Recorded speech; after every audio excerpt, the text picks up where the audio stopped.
बिस्मिल्लाहिर्रहमानिर्रहीम। आप देख रहे हैं हमारा यूट्यूब चैनल लीगल ईगल्स। आज का जो हमारा टॉपिक है वो जो कभी कभी हम कुछ ऐसे टॉपिक्स को चूज़ करते हैं जो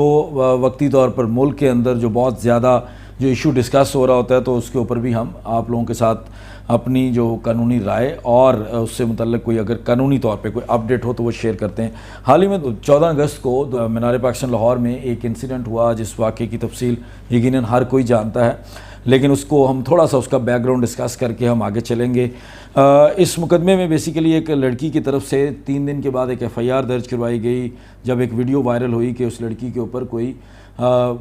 काफ़ी ज़्यादा 100 की तादाद में थे लोग ये, लेकिन जो रिपोर्ट्स आ रही हैं उसके मुताबिक 400 लोगों ने हमला कर दिया। उन 400 लोगों ने उस लड़की के कपड़े फाड़े, उस लड़की को हवा में उछाला, उस लड़की की बकौल उसके साथ बहुत ज़्यादा बुरा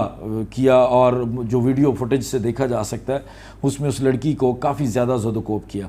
उस मुकदमे 17 तारीख को ये मुकदमा दर्ज हो जाता है और एक सहाफ़ी डेली पाकिस्तान से इसको कवर करते हुए उसको लड़की को अपने घर बुलाकर रात के आखिरी पहर में इसका एक इंटरव्यू करता है। और उस इंटरव्यू के बाद एक पाकिस्तान के ख़िलाफ़ कैंपेन शुरू हो जाती है। हर जगह ये एक तासुर दिया जाता है कि पाकिस्तान के तमाम मर्द बुरे हैं, पाकिस्तान के अंदर औरत महफूज नहीं है। और बार बार इस इंटरव्यू के अंदर भी इस चीज़ का जिक्र किया जाता है कि पाकिस्तान एक ऐसा मुल्क है जहाँ पे ख़वातीन महफूज नहीं है। उसमें एक एंकर ये तक अपना जो है वो गुस्से में बोल जाते हैं कि मैं अल्लाह ताला का शुक्र अदा करता हूँ कि मुझे एक बेटी नहीं दी, क्योंकि इस मुल्क के अंदर सबसे बड़ी बदकिस्मती ये होगी कि उसकी बेटी पैदा हो जाए। तो ये इस तरह की कुछ चीज़ें थी। उसके बाद सोशल मीडिया के ऊपर फॉर द टाइम बिंग तो पाकिस्तान के ख़िलाफ़ एक प्रोपेगेंडा शुरू हुआ, लेकिन जल्द ही लोगों ने जब चीज़ों को अंडरस्टैंड किया और कुछ फैक्ट्स सोशल मीडिया सार्फिन थे, कुछ यूट्यूबर्स थे और कुछ मीडिया एंकर्स थे, उन्होंने जब सही वाले फैक्ट्स, इवन एयरवे न्यूज़ जो है उसने जब सही फैक्ट्स नरेट किए कि इस लड़की का बहुत ज़्यादा कसूर है और ये गलत किया जा रहा है, तो उसके बाद ये बाजी पलट गई और उस लड़की के ख़िलाफ़ एक कैंपेन चलने लग गई। और उसके साथ साथ ये 2 सहाफ़ी जिनका मैंने जिक्र किया, इकरारुल हसन और यासिर शामी, इनको गिरफ़्तार करने के ट्रेंड भी वायरल होना शुरू हो गए। अच्छा, उसके बाद जो ये तो थी इसका एक जो बैकग्राउंड था कि ये केस है क्या बेसिकली। और यकीनन अगर आप इसको वैसे ही गूगल करेंगे, यूट्यूब करेंगे, तो आपको इसके ऊपर बेशुमार किस्म की वीडियोस मिल जाएंगे। आज का जो हमारा मकसद है आज की ये वीडियो बनाने का इस टॉपिक पे, वो इसलिए था क्योंकि आज इसके अंदर पहली दफ़ा जो है वो कोई अदालती कार्रवाई हुई है। बेसिकली इस जो FIR थी इसके अंदर 400 नामालूम जो मुल्ज़मान थे उनको रखा गया था, चूँकि किसी मुल्ज़िम का नाम उस लड़की को पता नहीं था या जिसने भी FIR लिखी उसने किसी का नाम नहीं मेंशन किया। पुलिस ने उन वीडियोस को देखा और वीडियो से उन्होंने नादरा से जो आइडेंटिफिकेशन करवाई, तो उसके मुताबिक उनको कोई 40 मुल्ज़मान जो है वो उनकी हिरासत में आए। उन 40 मुल्ज़मान को आज अदालत में पेश किया गया और इन 40 मुल्ज़मान को उनके चेहरे ढांप कर, ताकि कोई उनकी शनाख्त ना देख सके, इस तरह से उसको अदालत में पेश किया गया। जहाँ पे उन मुल्ज़मान के, चूँकि ये मुल्ज़मान बहुत ज़्यादा उम्रों के नहीं हैं, ये लड़के हैं, नौजवान हैं, तो उनके माँ बाप भी वहाँ आए हुए थे जो चीखो पुकार कर रहे थे कि हमारे बच्चों को दहशतगर्दों की तरह पेश किया जा रहा है। तो ये इस तरह की एक वो फ़िज़ा थी। ये ज़िला कचहरी लाहौर, ये सारी जो प्रोसीडिंग आज की हुई है ज़िला कचहरी लाहौर के अंदर हुई और वहाँ के एक मजिस्ट्रेट साहब जो कि जुडिशल मजिस्ट्रेट अब्बास रसूल वड़ाइच साहब थे, उनकी अदालत में उनको पेश किया गया। चूँकि ये थाना लारी अड्डा की हदूद से मुतल्लिक जो इस वक्त मजिस्ट्रेट अवेलेबल थे वो जो अब्बास रसूल वड़ाइच थे, उनके सामने इनको पेश किया गया। उसके बाद वहाँ जो अदालती कार्रवाई, अदालती कार्रवाई ये हुई कि जब पुलिस ने मुल्ज़मान को पेश किया तो पुलिस ने अदालत से ये इस्तदा की कि हमें इन मुल्ज़मान का जिस्मानी रिमांड दे दिया जाए ताकि हम इनसे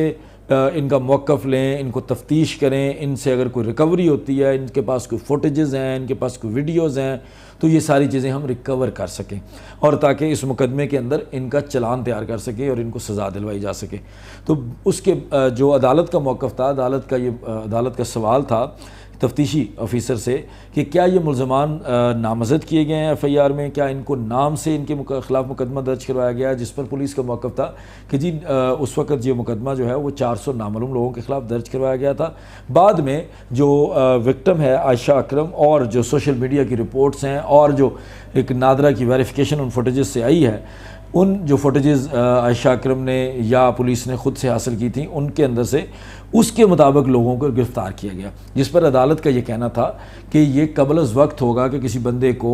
इस कानून के इस केस के अंदर प्रोसीड कर दिया जाए और आपके हवाले कर दिया जाए। इन सारे लोगों को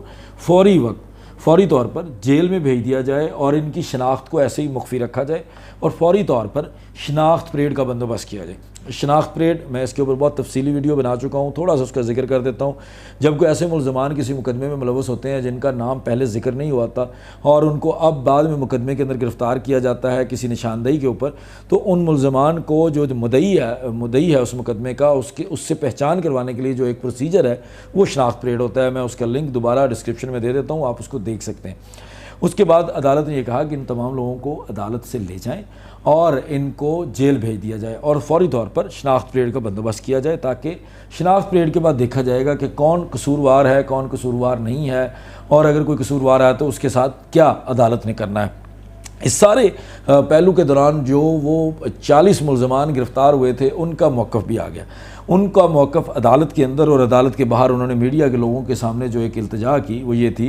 कि जिस तरह से हमें गिरफ़्तार किया गया है, हमें हिरासत में लिया गया है, हमारी ये रिक्वेस्ट है, हमारी ये इस्तदा है अदालत से भी और पुलिस से भी कि ये जो इस मुकदमे की मुद्दइया है आयशा अकरम और उसके साथ जो एक टिकटॉकर रैम्बो है, इन लोगों को भी गिरफ़्तार किया जाए और इन लोगों को भी तहकीक की जाए, इनकी तफ्तीश की जाए कि क्या इन लोगों ने भी ये कोई मामला ख़ुद से प्लान करके ये सारा कुछ तो नहीं किया। उसके बाद जो बच्चों के पेरेंट्स थे उनका ये मुतालबा सामने आया कि ये जिन लोगों ने इस मुकदमे को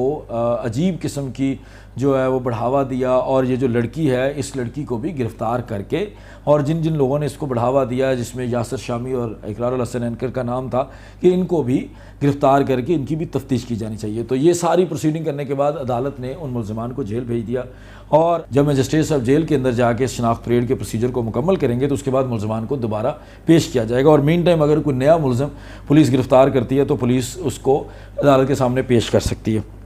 इस सारे मामले के दौरान एक और जो नई डेवलपमेंट हुई वो ये हुई कि एक मुल्ज़म शरोज़ नामी, उसने लाहौर की अदालत में अप्रोच करके अपनी ज़मानत कबल गिरफ़्तारी हासिल कर ली, क्योंकि उसको ख़दशा था कि उसको गिरफ़्तार करने की कोशिश की जा रही है और उसको लगता है कि उसका इस मुकदमे के साथ बिलवास्ता या बिलावास्ता ताल्लुक़ है। तो उसने अदालत से ज़मानत कबल गिरफ़्तारी हासिल कर ली, जिसके वज़ कोई मुचलके की वजह उसको ज़मानत कबल गिरफ़्तारी देगी। तो ये आज तक की इस जो लाहौर का 14 अगस्त का इंसिडेंट था, इसके अंदर अदालती कार्रवाई की एक प्रोसीडिंग थी, जो आज पहली दफ़ा अदालत में कुछ मुल्ज़मान को पेश किया गया जो 40 मुल्ज़मान थे, और उसके बाद उनको जुडिशल कर दिया गया और शनाख्त परेड के लिए पुलिस को हुक्म दे दिया गया। तो मज़ीद अगर इस केस के मतलब जो भी कोई कानूनी तौर पर कोई पहलू आएगा, अदालती पहलू आएगा, तो उसके मतलब हम आपको ज़रूर अपडेट करेंगे। बहुत शुक्रिया। अस्सलाम वालेकुम।